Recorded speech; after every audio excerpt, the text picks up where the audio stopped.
ఓ అందరికీ నమస్కారం. ఈరోజు మనం సూర్య నమస్కారం గురించి తెలుసుకుందాం. సూర్య నమస్కారం చేయడం వల్ల కలిగే బెనిఫిట్స్ అండ్ యూజెస్, ఎవరు చేయాలి ఎవరు చేయకూడదు. I am Pavani, I'm a certified yoga trainer. Welcome to Pavani yoga and wellness. Your journey to wellness begins here. వీడియోని లాస్ట్ వరకు చూడండి. లాస్ట్ వరకు చూడడం వలన ఇన్ఫర్మేషన్ మిస్ కాకుండా ఉంటారు. లాస్ట్లో ఒక టిప్ కూడా చెప్తాను. ఇప్పుడు సూర్య నమస్కారం ఎవరు చేయకూడదు. తీవ్రమైన నడుము నొప్పితో బాధపడేవారు, మోకాలు నొప్పితో బాధపడేవారు, హెర్నియా సమస్య ఉన్నవాళ్ళు, గర్భధారణ సమయంలో మరియు అధిక జ్వరం, ఆయాసం ఉన్నప్పుడు సూర్య నమస్కారం చేయకూడదు.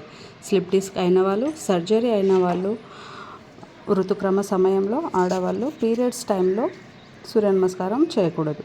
సూర్య నమస్కారం ఎవరు చేయాలి? ఈ సమస్య ఏమీ లేని వాళ్ళు, ఆరోగ్యంగా ఉన్నవాళ్ళు సూర్య నమస్కారం ప్రాక్టీస్ చేయవచ్చు. సూర్య నమస్కారం వల్ల కలిగే ప్రయోజనాలు: అధిక బరువును తగ్గిస్తుంది, రక్త ప్రసరణం మెరుగుపరుస్తుంది, మానసిక ప్రశాంతత, ఒత్తిడి, ఆందోళన తగ్గించి మెదడును ప్రశాంతంగా ఉంచుతుంది, జీర్ణక్రియను మెరుగుపరుస్తుంది, ఫ్లెక్సిబిలిటీని పెంచుతుంది.